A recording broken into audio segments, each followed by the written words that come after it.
আল্লাহ রাব্বুল আলামিনের কাছে আল্লাহর ফেরেশতারা মানুষের আমল নামাকে 3 ধাপে, 3 স্তরে, 3টা লেয়ারে, 3টা সময়ে আলাদা আলাদা ভাবে উপস্থাপন করে।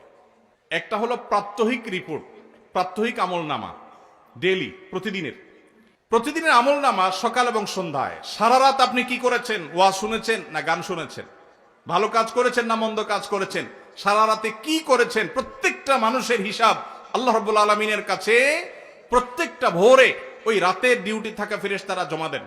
আবার সারাদিন আমরা যা করি না করি, সন্ধ্যায় সারাদিনের ডিউটিতে রত ফেরেশতারা আল্লাহর কাছে জমা দেন।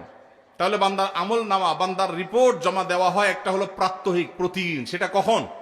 সকাল এবং সন্ধ্যা। বান্দার আমল নামা জমা দেওয়া হয় আরেকটা লেয়ারে, সেটা হলো প্রত্যেক সপ্তাহে 2 দিন, সোমবার এবং বৃহস্পতিবার। নবীজি সাল্লাল্লাহু আলাইহি ওয়াসাল্লাম যেন সোমবার বৃহস্পতিবার রোজা রাখতেন, কারণ সোমবার এবং বৃহস্পতিবার বান্দার আমল নামা ফেরেশতারা আল্লাহর কাছে পেশ করেন। তাহলে একটা হলো ডেইলি আমল নামা পেশ, সেটা সকাল সন্ধ্যা। একটা হলো সাপ্তাহিক আমল নামা পেশ, সেটা হলো সোম বৃহস্পতি। আর একটা হলো বার্ষিক রিপোর্ট পেশ, সেটা কখন? শাবান মাস। বিভিন্ন অফিসে যারা চাকরি করেন, মাসের হিসাব দেওয়া লাগে একরকম, ডেইলির হিসাব দেওয়া লাগে আরেক রকম, বার্ষিক রিপোর্ট দেওয়া লাগে আরেক রকম। আছে না নাই? ঠিক একইভাবে আল্লাহ রাব্বুল আলামিনের কাছে আমাদের আমল নামা পেশ করা হয়।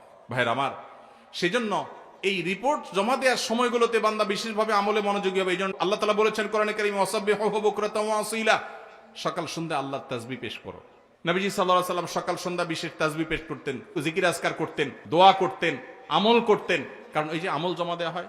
আবার সোমবার বৃহস্পতিবার রোজা রাখতেন, কারণ আমল নামা জমা দেওয়া হয়। আবার শাবান মাসে বেশি রোজা রাখতেন, কারণ আমল নামা জমা দেওয়া হয়। তার আমল নামা জমা দেওয়ার 3টা লেয়ার আছে, মনে থাকবে তো ইনশাআল্লাহ।